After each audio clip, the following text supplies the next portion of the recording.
You know what? She slipped. Wait till my time. Mary snapped her. Has she fell asleep? This one, the man, I didn't know.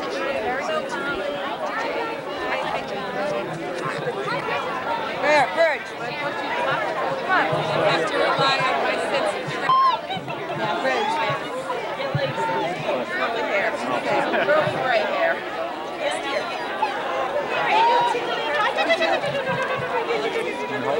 I need my body buddy. I'm having a tickle fest. I get to tickle fest. I'm taking a picture.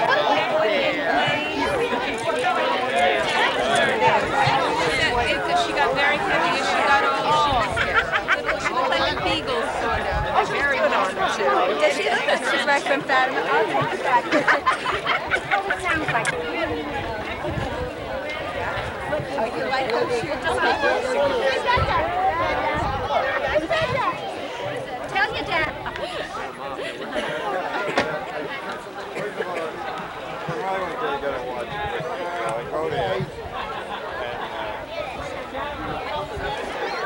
Now, how about grandmothers? Yeah, how about grandmothers? You have to have your picture taken. Grandmothers. Grandmothers. Grandmothers. Grandmother picture.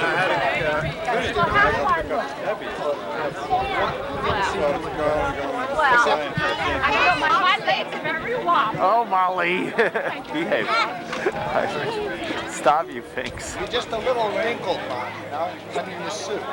No, my face. I know what. Go over there with Grandma. Go over there with Grandma.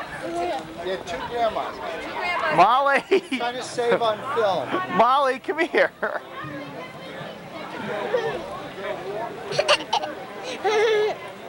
You behave yourself, Mare. Which way? No, Mrs. Gardner, can you move a little closer? Except that's my good side.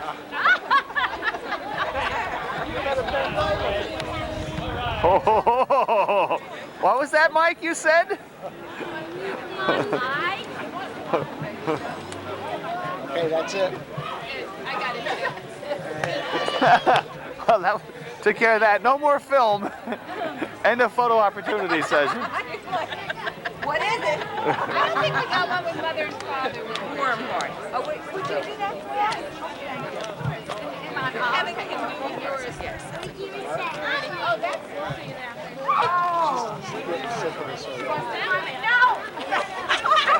Not in the dress. dress. Look at the tree. Is that? That's the one. I think I'll find the tree while I'm waiting around.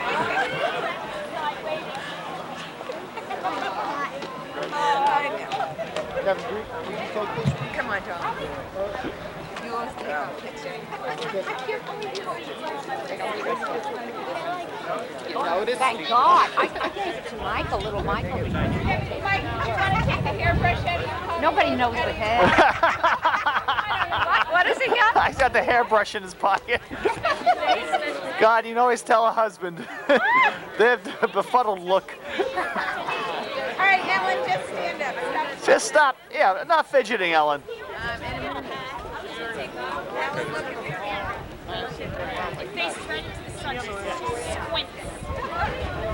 Thank you. Oh, Bridget, are you tired of taking pictures?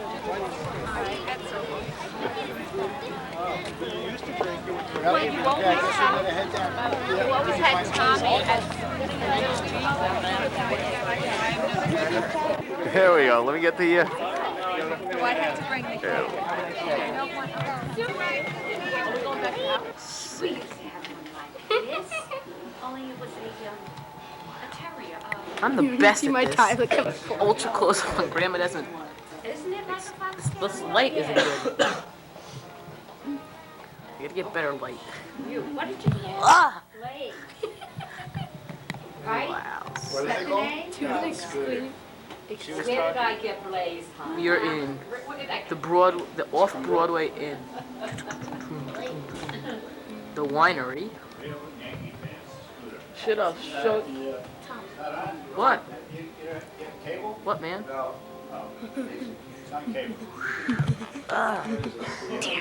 freaking cap. Back up. Bam! People. Let's get some more fights. Whoa!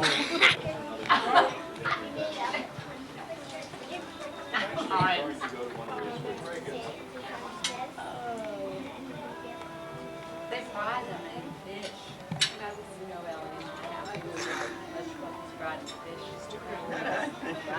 Right? Right. So the first one is that sounds good.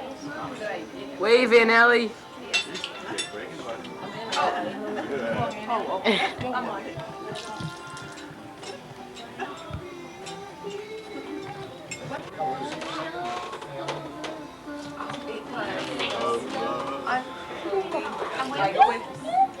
So Tom, did we get both the on button and the record button?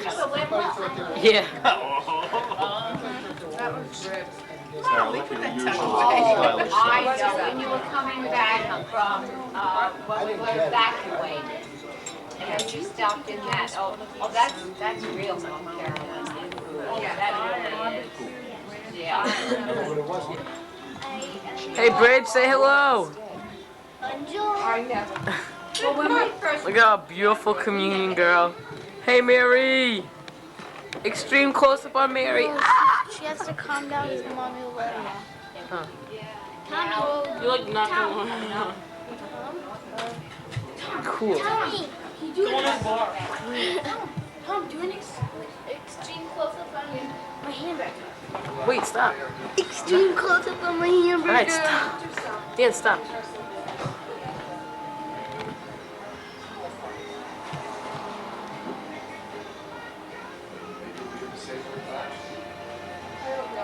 I'm doing a commercial. I don't work there for anything. You're doing a commercial? What, for Bud Light?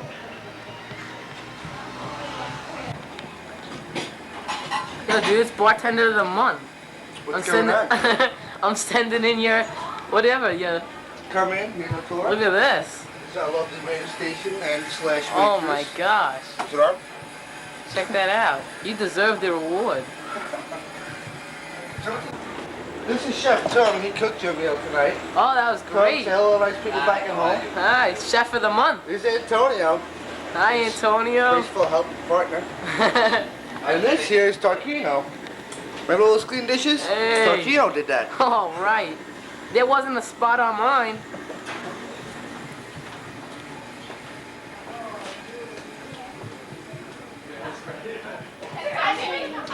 And this is Edith, our lovely, Well, graceful boss. yep. The boss of the month. There's the customer of the month. We have them all here today. Look, he can open. Oh my God.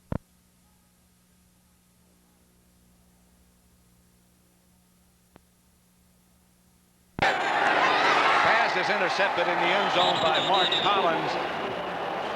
But the Giants, I think, jumped offside. That's right, and even Dan Reeves said that that's when he does it. Anytime you get 3rd and long, DeBerg's going to make you jump.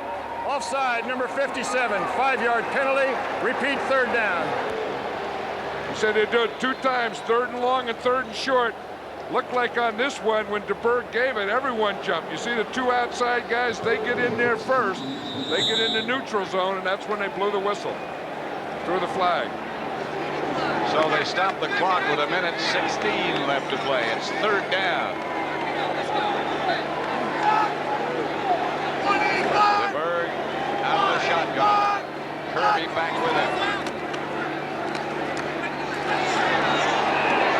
Touchdown Dolphins. O.J. McDuffie came down with it. Now, no, incomplete. He didn't come down with it. It looked as if he had it cleanly, and all of a sudden it was gone. Right, that was a perfect throw, though, and it hit McDuffie right in the hands, right at the top, and as he brought it down, he fumbled it. Again, DeBerg throwing it where either McDuffie's going to catch it or no one's going to get it. He leads him, gets it up in the air. McDuffie has it there, but doesn't come down with it. Got to have both feet down with it. And he could manage that. 4th and 15. Flag on the play will stop the clock at 1:09. Delay, offense. Giants. 5-yard Delay penalty, game. remain 4th down. Against the Dolphins, the game clock remains at 1:09. 4th down now. As amazing as Don Shula is, you don't have a play for this one, Pat, when you're 4th and 20 and you're 2 touchdowns down. Who does? And no timeouts and 1:09 on the clock. I would rather be in that guy's shoes. 4th and 20, and DeBerg goes back to throw it. He's got to loft it into the end zone, which he does. Batted into the air, and it is a touchdown. Maybe he did have one. Tony Martin came down with the rebound. That was the play. That was Yeah. it. That's why he's won 327 games. You throw it up in the end zone there in a prevent defense. Your guy just dropped one, and now he's going to catch it. 19-13. This is a Hail Mary 4th down against a prevent. You get in, you jump ball, you try and knock it up in the air. Everyone was in there. McDuffie was back off to the side, or Tony Martin was back off to the side, and he caught it for the touchdown. Stoyanovich for the extra point, and it's good. 19-14. Now you can make that argument against the prevent defense. Yep. And now you better watch out your onside kick. Now this becomes the biggest play. 1 minute, 1 second left to play. See, McDuffie went up, 3 Giants were there, and sometimes you teach that. You teach like Tony Martin. You don't, everyone just doesn't get in the jump ball, just stand off to the side and try and get the rebound off the jump ball. Steve DeBerg laughs. He says, I can't take credit for that. I can't act like I knew what I was doing on 4th and 20. You can give him a lot of credit, though, for coming back with a very gutsy performance after the stitches were put in his chin. He's hung in there all day. Yeah. Okay, this is going to be an exciting play here. Again, 1 minute, 1 second left. The Dolphins have no timeouts. And this is going to be an onside kick. And if they get this onside kick, they have a shot. Giants have all but 2 men up inside or on the 50-yard line. Yeah, this is their hands team. They'll have 9 guys from the 45 to the 50. They put 5 on the front line and 4 behind them. The 4 guys will try and get in the gaps. Now the Dolphins have 4 guys to the right of Stoyanovich behind him, but they'll run left and get on the other side of the field. And it looks like Stoyanovich is going to kick it to their left. See, they got the shift. Should kick it that way. Now ready. They got the bounce. The scramble is on. The Giants in front of their bench say they got it. And the Giants come up with a ball. The ball behaved exactly like you'd like it to behave with that high bounce. That's what you wanted to do, as you say. You wanted to take a couple of little ones, little one, little one, little one. Then you wanted to take a big one right there, right over that whole bunch of guys. Then it gets back there. It looked like the Dolphins had it. Then McCaffrey jumped on it. Right. 1, 2 and a high one. And a flag on the play. How do you guys do that? That's amazing. I think that's the stuff that they work on, and they know, and they know what they're doing. Ryan Cox earlier was in a fight with someone in the stands, and now it looks like someone on his own team. He wants after somebody, it looks like. Maybe it's an official and they're trying to keep him away. You don't want too much of that, I don't think. Well, he doesn't want to lose, but there's nothing you can do about that now. This isn't going to help him. Reset the game clock to 59 seconds. The ball was touched before it went out of bounds. 59 seconds. Set the game clock to 59 seconds. Another look. Again, because the ball was touched, you say when it's touched, they have to start the clock. I tell you, that was a heck of a jump. The Dolphins had a shot at it. Ryan Cox still upset. upset at the officials. But Mike Williams really got up in the air and got his hands on that ball, but couldn't hold on to it. Ed McCaffrey ended up falling on it. Now, no timeouts left for the Dolphins, so the Giants will let the clock start and let it continue to run. Cox, that's Joe Green with Brian Cox, saying, what good are we going to have from you if you get thrown out of the game week after week? Yeah, well, they're both walking to the house. I mean, they're down there on the goal line right now. The ball's on the 35-yard line, and Joe Green and if there's a guy you want in control, it's Joe Green. Yeah, Joe's following him into the house. He just wants to make sure he doesn't come back out and try and start anything else. And so the Giants, the clock runs out, defeat the Miami Dolphins 19-14. Hi, everybody. Dave, we're all worried. About what? You haven't ordered your holiday ham from my store. Or the cookies I made for you. Oh, your turkey. Or your eggnog. Or your fruitcake. Yeah, what gives? Nothing. Wendy's is making a new Big Bacon Classic Combo. Oh. It's a quarter-pound of fresh beef, 3 strips of bacon, and the works with biggie fries and a cold drink. So this holiday, save your appetite. And I thought you forgot my prune tart. Who could forget that? Try Wendy's Big Bacon Classic Combo today. So this 4-year-old tells me how the toy he got last year broke in a week. I said, hey, pal, I'm just a Santa's helper, but I'll talk to the big guy. I was smart this year. I got my gifts, excuse me, with Citibank Classic Visa. They'll replace or repair anything that accidentally breaks. I put a bag of toys down next to me. It was gone. Who would steal from Santa's helper? Well, it's okay, because Citibank replaced the toys. But I know one guy who's going to get a stocking full of coal. A few of the Santa's helpers who rely on not just Visa, Citibank Visa. The great masters defined civilization in Europe. Now we're defining it on the way there. United Airlines' renowned international service to 15 cities all across Europe. Come fly the airline that's uniting the world. Come fly the friendly skies. So for John Madden, this is Pat Summerall saying so long from Joe Robbie Stadium, where the final score was the Giants 19, Miami 14. 60 Minutes is next, except on the West Coast and in the Mountain Time Zone. You've been watching CBS Sports coverage of the National Football League.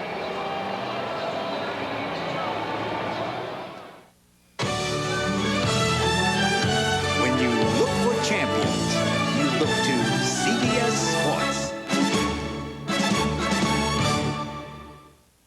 L.A. cops? New York cops? No, Yasser Arafat's cops. Are they any match for the rock-throwing kids and the trigger-happy adults on both sides? 60 Minutes, tonight. This is CBS. The doors are open to the best of 94. The best of 94. It's Toyota's first sales event of the new model year. Camry, the best car built in America. Now with a low Toyota Touch lease. Or check out a more personal-sized Camry, the all-new 2-door coupe, developed and built in America. Or how about the most technologically advanced Celica ever, the all-new 94 Celica. We're keeping the doors open on this event, but not for long. You get the best Toyota. Murphy, that package you sent to Denver, it never got there. Introducing tracking software from Federal Express. It was picked up at 5:20 last night, and it was delivered at 9:42 a.m. and signed for by Kate Donovan. Shall I call her for you, sir? Never mind. Now you can track packages right from your computer on your desk.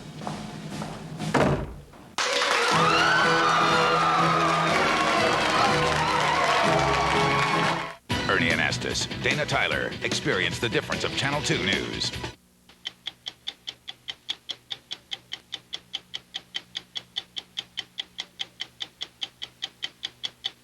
Yasser Arafat's loyal army in exile, ragtag units that have spent most of a lifetime waiting to fight Israelis, now being trained to protect Israelis and to keep law and order among themselves. Also among the recruits for this new Palestinian police force, the rock throwers from the Intifada. Are they ready to take on a fellow Palestinian like this man? Jews will learn that the peace they make with Arafat and others will not prevent the shedding of Jewish blood. The images of the 1980s are still vivid, a decade when the blood of hundreds of judges ran in the streets of Bogota and Medellin. I think that when they want to kill you, they can kill you. If they wanted to take you out, they could do it right now. That's right. And that's why de Graaf's armored Mercedes limousine is state-of-the-art. It should be. It was seized from his archenemy, the drug lord Pablo Escobar. So now he's on the run and you're in his car. That's right. Those are the ironies of life. What kind of a fouled up, upside down economic system says that a young couple living in Manchester, New Hampshire, with an income of $26,000 a year and 2 little babies should be paying part of their taxes to support a man living in California with an income of $90,000 a year who's on his boat out off Malibu? I mean, what kind of sense does that make? I'm Mike Wallace. I'm Morley Safer. I'm Ed Bradley. I'm Steve Croft. I'm Leslie Stahl. Those stories and Andy Rooney tonight on 60 Minutes. This portion of 60 Minutes is sponsored by Kmart, where you'll always find the quality you need at the low price you want. As you know, we're continuing to make changes at Kmart. We're building new stores and remodeling others. We've improved quality, and we've completely restyled our fashions. Yet, we still want you to know that anytime and every time you walk into our stores, you'll get the low Kmart price you want. The one thing that will never change is my desire to make Kmart the best place for you to shop.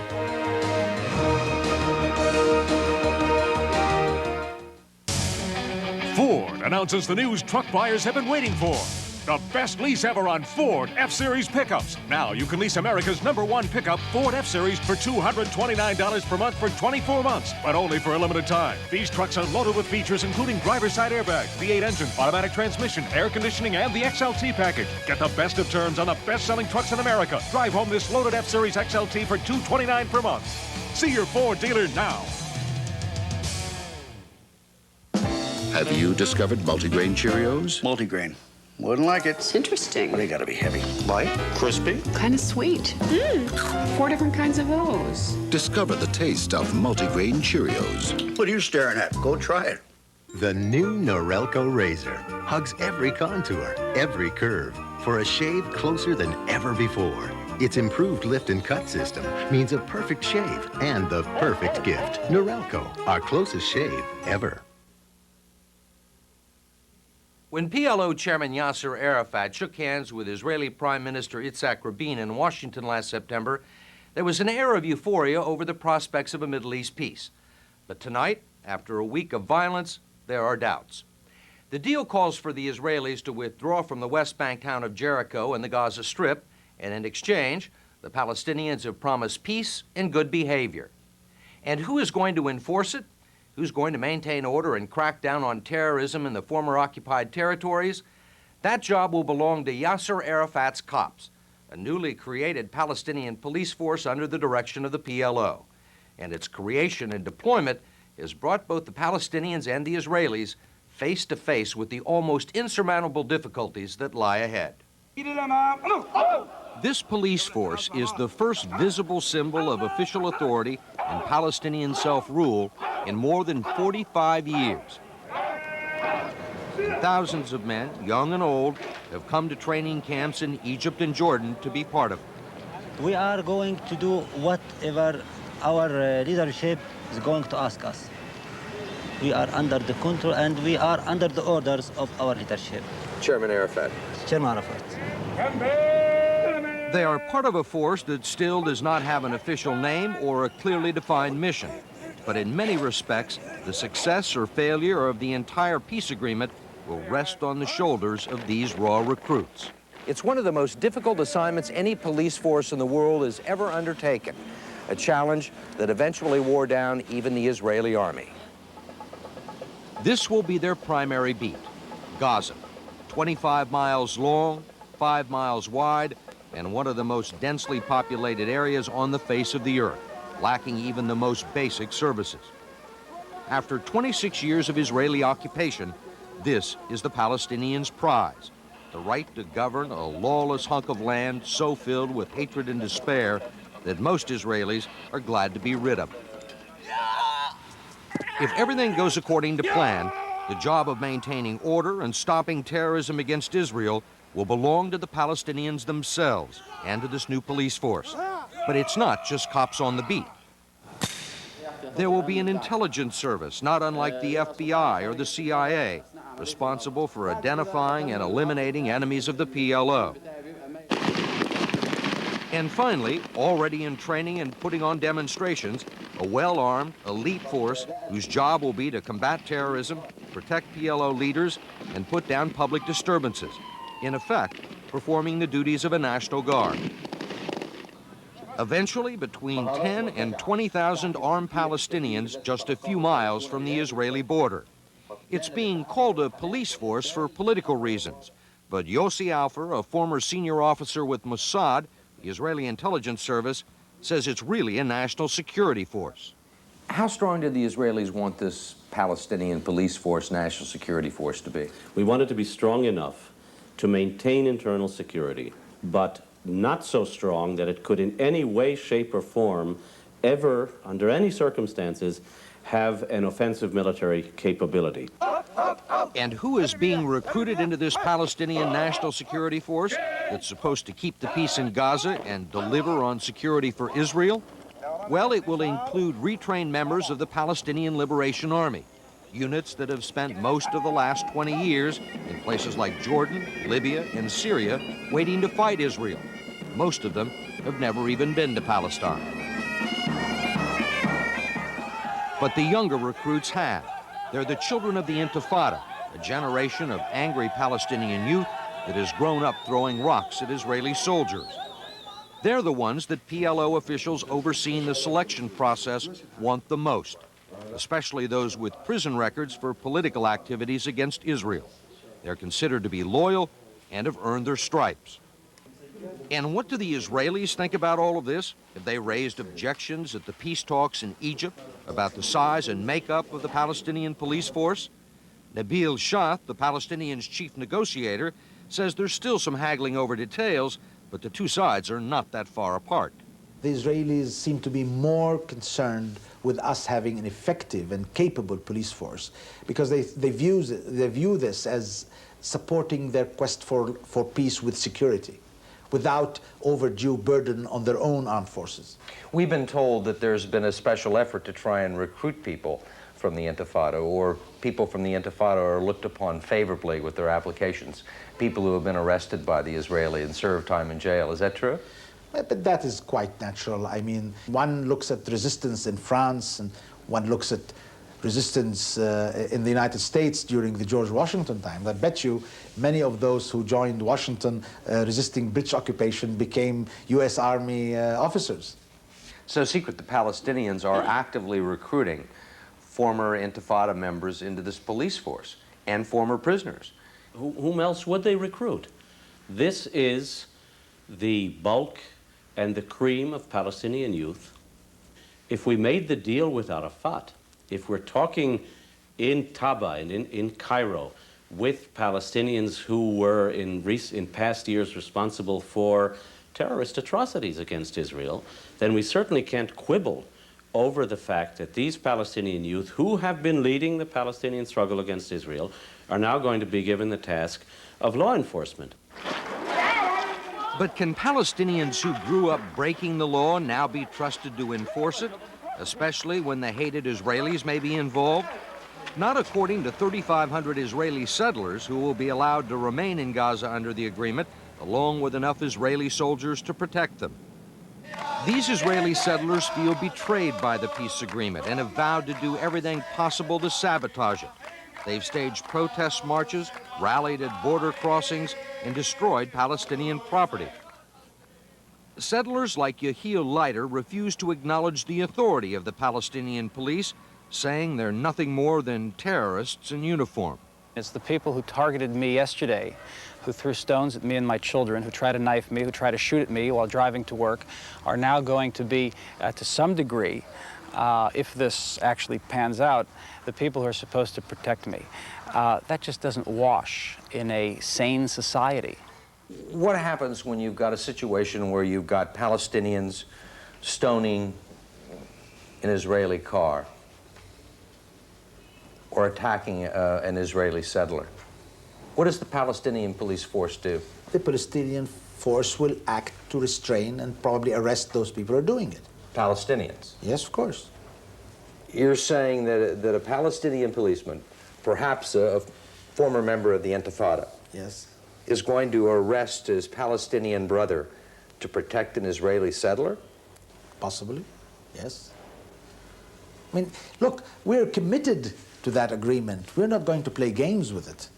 And people who have a commitment in a society to stop war against ex-occupiers or whatever will have to carry that commitment through, and we mean it. On the streets of Gaza, we found less commitment. These three young men have all applied to be members of the Palestinian police force. All of them were active in the Intifada, and two of them served time in Israeli jails. What for? Burning Israeli cars, throwing stones, burning tires, things like that. Would they arrest a fellow Palestinian for attacking an Israeli? Only if ordered to do so. Would they hand him over to the Israelis for prosecution? That's what the Israelis are demanding. If a Palestinian attacks a settler and we are asked to turn him over to the Israelis, we wouldn't. If we handed over a Palestinian to be tried in Israel, we would be considered traitors and collaborators against our people. And remember, these young men are loyal to Yasser Arafat and support the peace agreement with the Israelis. There are plenty of people in Gaza who don't, like this young man from the radical fundamentalist group Hamas, which also hopes to sabotage the agreement by killing Israelis. We will kidnap Jews whenever we want and kill whenever we want. We will bomb cars whenever we want and stab whenever we want. You understand? His name is Imad Akel, and when he made this statement, he was the most wanted terrorist in the occupied territories, accused of murdering 11 Israeli soldiers, 1 Israeli civilian, and 4 Palestinian collaborators. In short, the kind of person Arafat's Palestinian police force is supposed to arrest or get rid of. The Jews will learn that the peace they make with Arafat and others will not prevent the shedding of Jewish blood. Our strength in battle will be the love of death. A few days later, death found Imad Akel. He was gunned down in a shootout with Israeli soldiers. His death provoked huge demonstrations by Hamas and the worst violence in Gaza since the peace agreement was signed. And whose side did the PLO take? It sided with Hamas, and by the end of the week, they were fighting side by side against Israelis on the streets of Gaza. Mordecai Gur is Israel's deputy defense minister. I believe that even if there will be difficulties, even if there will be terrorist activities, and unfortunately I assume there will be here and there, we shall not stop the process. The process of peaceful coexistence has to continue. Gur says success or failure depends on Yasser Arafat. He has undertaken a very tough job. To control the Palestinians today is not easy. And to bring the Palestinian people into the path of peaceful coexistence with Israel is not easy. That's why he has to do it. He has to work very hard. Do you think he has that kind of power and influence over all the Palestinian people? I can't tell you. At least he pretended he can. He pretended he is the only representative of the Palestinian people. He signed the accord on the name of all the Palestinian people.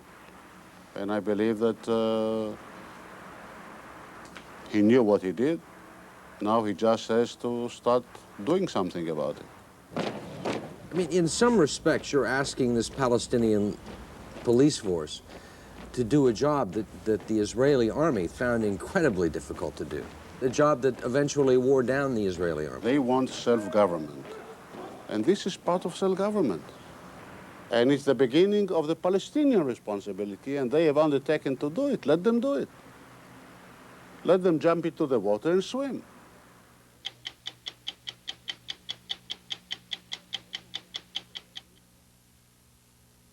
What's IBM doing for customers these days? Ask Tower Records. The music in our stores has to match our customers' tastes. IBM checkout systems help make that possible. Ask Hertz. To be #1, you have to know what customers want. An IBM system tracks that for us nationwide. Ask Domino's Pizza. Our IBM system doesn't make your pizza, but it makes sure we always have the toppings you want on it. You want happier customers? Talk to us. There's never been a better time to do business with IBM.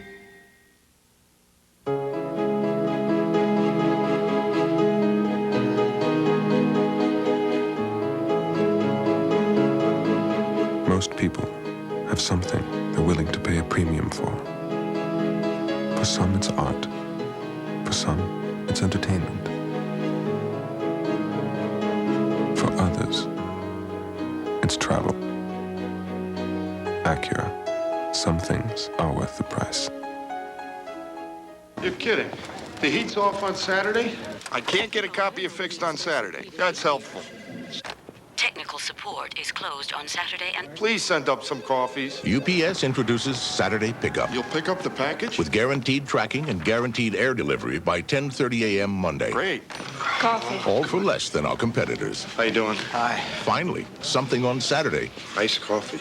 Guaranteed to go right. UPS. Will the Space Shuttle crew fix the Hubble telescope? Plus, for sale, authentic Russian space gear. Tomorrow on CBS This Morning, breakfast for your head. The Nanny Monday Fun Day is so cool, the kids don't want to go home. How did you get here? I ran away. I took a limo. I ran away. I took a banana. It's a special Monday Nanny. Then, can Murphy Brown save Miles from a sexist remark? Any minute now, in a room full of crazed women is going to give you a second brisk. Then it's an all-new Love and War and a special Nanny Monday Fun Day. A few days ago, the Colombian Special Forces finally caught up with and gunned down the world's most wanted drug lord, Pablo Escobar. But the war on cocaine is hardly over, far from it. Who knows how many more Pablo Escobars are still out there?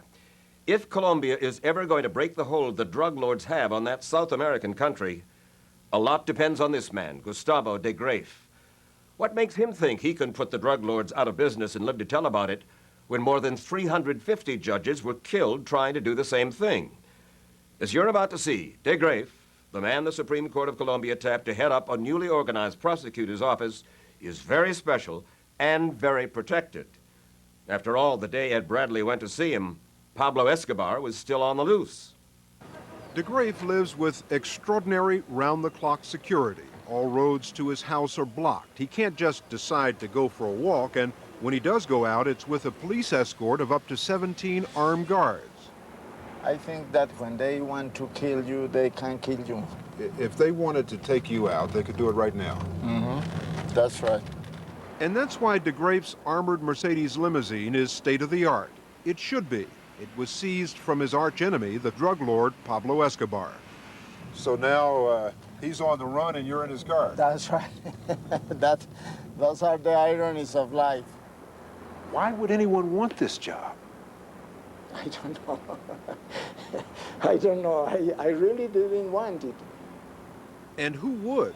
The images of the 1980s are still vivid, a decade when the blood of hundreds of judges ran in the streets of Bogota and Medellin. And it wasn't just the judges. Presidential candidates, justice ministers, even the head of the narcotics police, all were targeted and executed. And car bombs detonated in crowded places terrorized the country. Yet almost no drug lords went to jail. It was a time when justice wasn't blind, it was scared. You're constantly surrounded by armed men. You ride around in an armored car. Your movements are sudden and unexpected. You can't go out in the street with your wife for a walk. Yes, well, that's true, but I have to fulfill a mission. I have to help my countrymen. I don't pay attention to that. I mean, in many ways to help your country. Who gave you this mission? Why do you have this but mission? If I don't do that, who will do that? Do you think about your mortality? I mean, every day. How popular is he down here? More than popular, he is respected. Bruce Bagley, a professor at the University of Miami who has studied the international narcotics trade for over a decade, says DeGraff has changed the way the justice system works. There was an expression I read here that was used for judges, that a judge could get silver or lead. Plata o plomo. You could get a bribe or you could get killed. That's right. That's the way the system worked? It worked frequently. There are more than 350 judges killed. That meant that there were some judges who weren't willing to take the bribe and ended up taking the plomo, the lead. And that obviously was a very effective technique. That technique led to one of the drug lord's bolder terrorist plots. A 1,000-pound bomb was placed in a parked car outside the building compound of El Das, the Colombian FBI. When the bomb exploded, it killed over 100 people and nearly demolished the building. Today, the Das has been rebuilt, both the building and the organization. An internal investigation after the explosion led to the dismissal of about 10% of the force here, purged for corruption. This incredible period of violence also forced the people of Colombia to rebuild their judicial system. This new system gives the prosecutors both the power and the protection to go after the drug cartels. Defendants don't see anything that resembles an American courtroom. The court stenographer is the only one in the room with them besides their lawyer. What DeGraff has done is to create a system of anonymous prosecutors. They're actually called faceless prosecutors, who question the accused from behind one-way mirrors to keep their identity secret. Even their voices are electronically altered. The prosecutors send their completed findings to a judge, who is also faceless and uses these same interview rooms. In this new system, the accused can no longer know or even see his accuser, a right sacrificed to keep prosecutors and judges alive.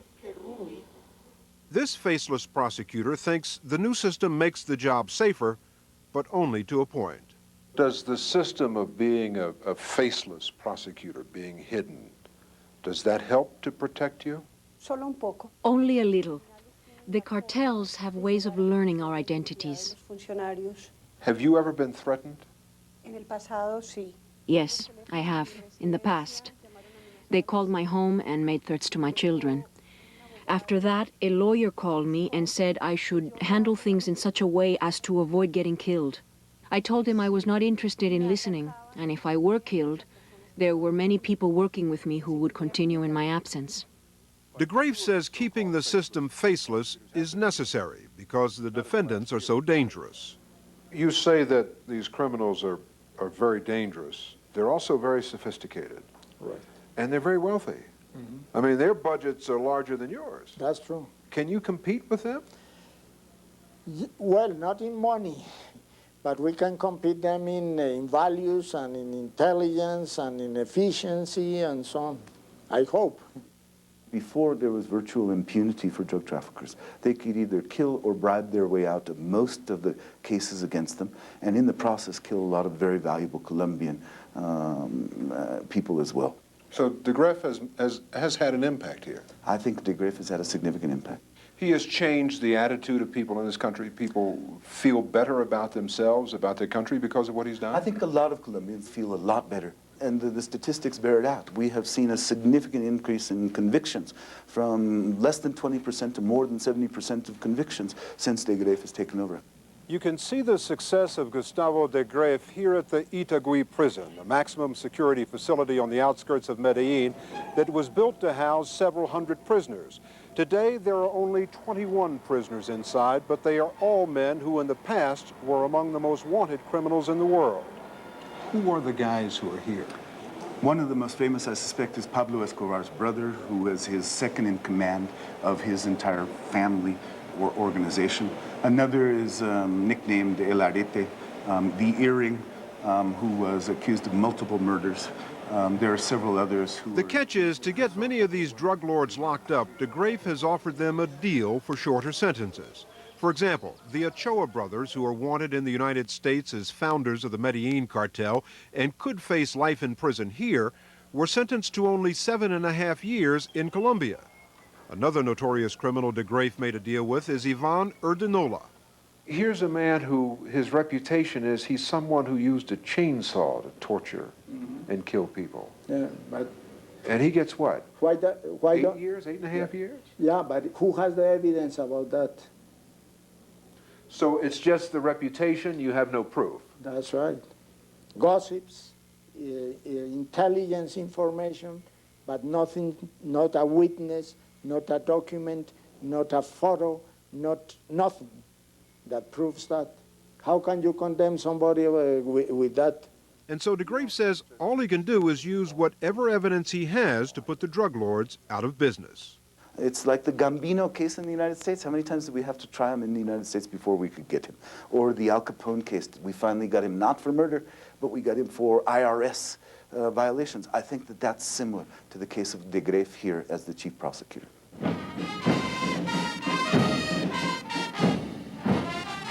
As chief prosecutor, DeGrafe says much of what is done in the name of the war on drugs is just a show and will not solve the problem. He says unless the United States tries to stop consumer demand as well as put the traffickers out of business, the battle will be lost and we may as well legalize drugs. If we do not combat the two ends of the drug problem, we better legalize, because in the way we are doing it, we are not doing anything. We can put in jail some traffickers, we can uncover some corruption, we can seize some cargo, but the flow of drugs will continue. Then what are we doing? So as long as there is a demand from the United States, there will be someone in Colombia to supply it. I am sure of that. What I come back to is if you think that you're going after these guys, and if you get them, it's not going to make any difference, why are you risking your life to do this? Well, for the same reason that you can put a killer in jail, but there will be many other killers. Somebody has to do that for the society. Somebody has to help the society to put their criminals in jail. DeGrafe and his family have done more than their share. His daughter Monica was Minister of Justice in 1989, the bloodiest year in Colombia's history. She faced threats to her family almost every day. They called me and said, okay, I know where your son studies, I know his schedule, all these things. They send me flowers that you send when someone died with his name on. A funeral arrangement. A funeral arrangement, and they will send that to the ministry. And you got that? Well, once they told me they have just received it, and I said, okay, then you will never tell me again and burn it or do whatever you want. And so don't bother telling me that, because if you have all the pressure daily, I thought you couldn't work. Concern for her son was one of the reasons she left the ministry, and 3 years later, before accepting the job as general prosecutor, DeGrafe consulted with his children. One of my daughters, the one that I thought was going to be less favorable to the acceptance, was the first to talk and says, if your presence there can make a difference for the country, please don't think about us. And Mrs. DeGrafe, what did she say? Same thing. And those are the satisfactions of life, you know. Those are the big satisfactions of life. It's more important than to have money and material things. If you are able to give to your sons the same clean name you received from your father, that's wonderful. Well, not everything is all that wonderful. Just a few days ago, 4 of DeGrafe's personal bodyguards were arrested, charged with selling cocaine.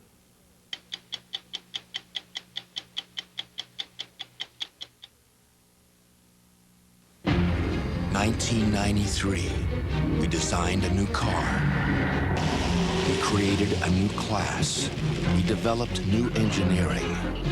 We created a new standard of performance. We redefined value, introducing the C-Class. It wasn't designed to compete with other cars. It was designed to replace them. The new C-Class starting at under $30,000. The thing is, 2 scoops of raisins make Kellogg's Raisin Bran taste so good, people forget it's good for them. What do you think? Tastes good. And? It's delicious. That's the same thing. See, it's Kellogg's, remember, so it tastes good and it's good for you. Right, I forgot. That's all right. Let's try again. It tastes good. And? It's tasty. And? It's really tasty. There are two reasons to eat Kellogg's Raisin Bran. The taste. And? Chick jeans would make a great present, Santa. I'm size 4. I'll see what I can do. And I would like one of these Chick wallets. I thought Chick only made jeans. You've been spending too much time up at the pole. Chick makes a lot more than jeans. These shoes are Chick. There's lingerie, handbags, jewelry, even socks. Great stocking stuffers. Maybe you should think about carrying a designer line. Well, maybe I can work something out with Chick. But I doubt even the elves can beat Kmart's prices. 60 Minutes, a CBS News weekly magazine, will continue.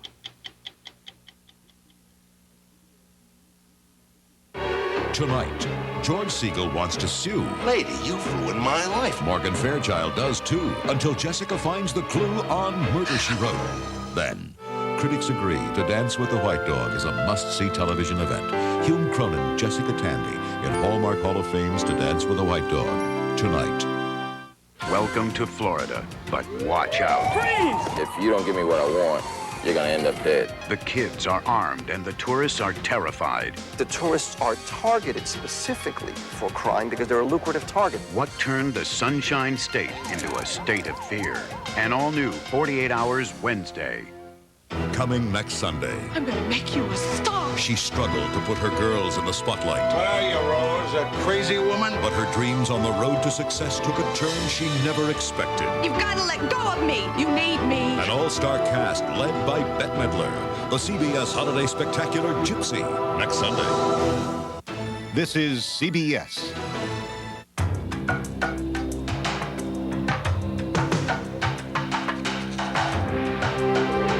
In an age of anonymous luxury cars, a Jaguar remains defiantly individual. Because Jaguar has a design philosophy that doesn't change with the wind.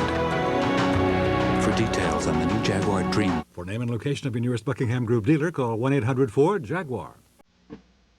Some months wind up being more expensive than others, which is why the Chase credit card is cause for celebration. Months when you have a higher balance, we'll take our already low interest rate and lower it to 13.4. Whatever your needs, Chase has a credit card to meet them. Call 1-800-CHASE. Because sometimes it's better to give and receive. Chase Manhattan. Profit from the experience. Closed captioning on Channel 2 News. Experience the difference.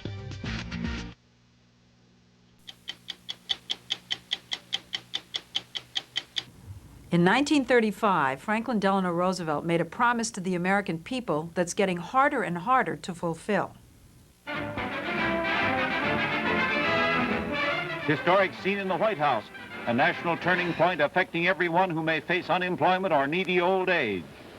This Social Security measure gives at least some protection against the loss of a job and against poverty-stricken old age.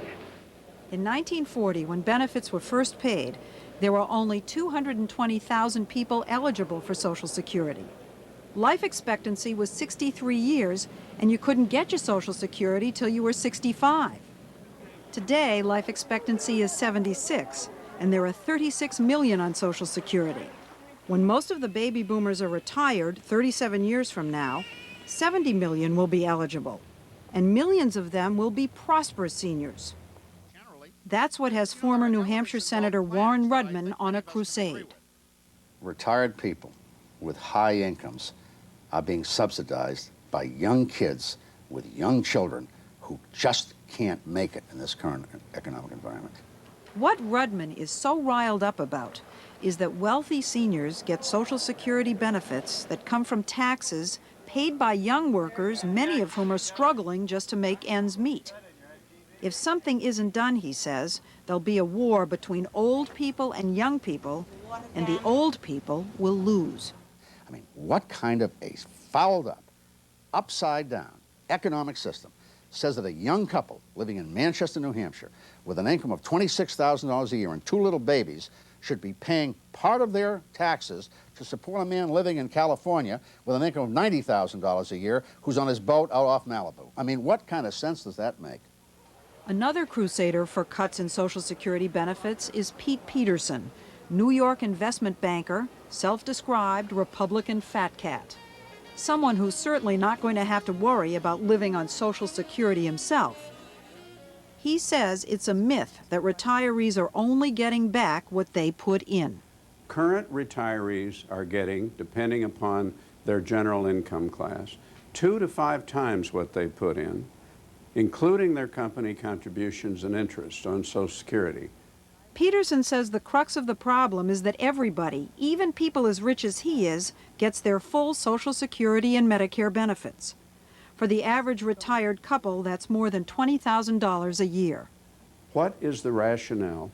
What is the morality of people who are this well off with the country with this kind of debt receiving welfare? Now, welfare? Wait a minute. This is welfare for the well-off is what it is. They don't have children in college.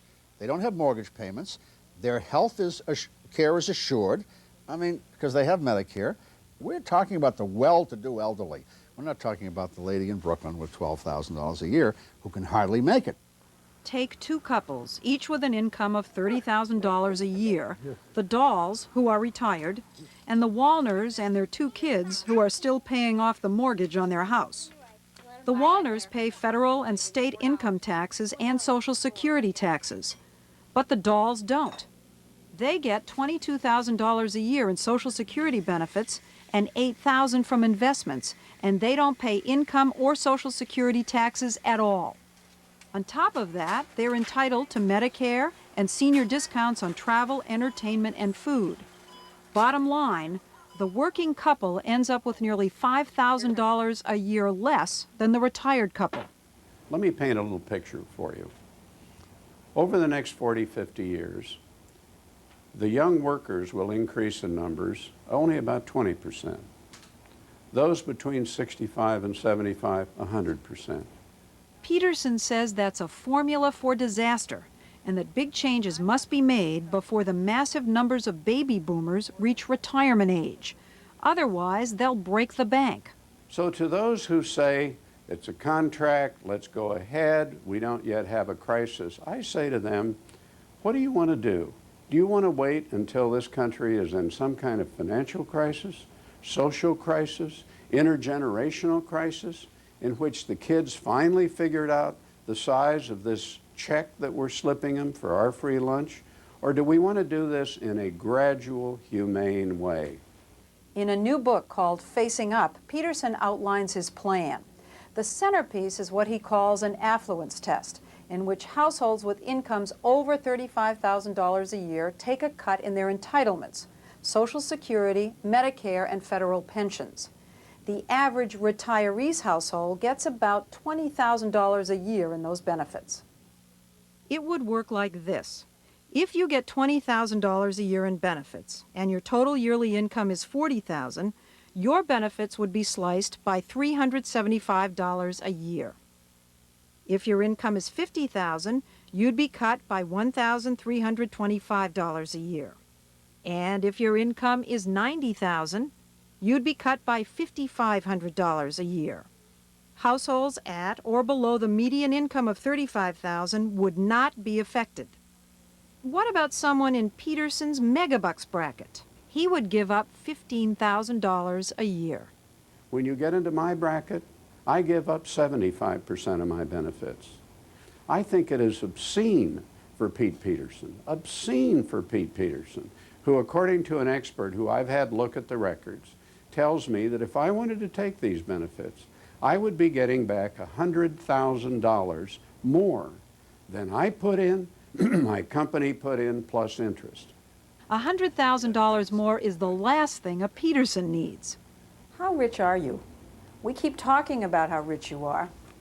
Boy, among the questions you're not going to get answered is that one. It's still well, give me privacy. a ball. Give us a. No, I've been exceedingly lucky, and I'm very well. Are you well a multimillionaire? I would say I'm a multimillionaire. And that multimillionaire drives the AARP up the wall. John Rother is the legislative director of the American Association of Retired Persons. With over 33 million members, it's by far the country's largest and most powerful lobby. I think Peterson's proposal represents really a direct attack on the whole idea of social insurance, the whole idea of putting away something so that you can count on that in retirement. Mr. Peterson says that most entitlements go to the middle class and to the wealthy.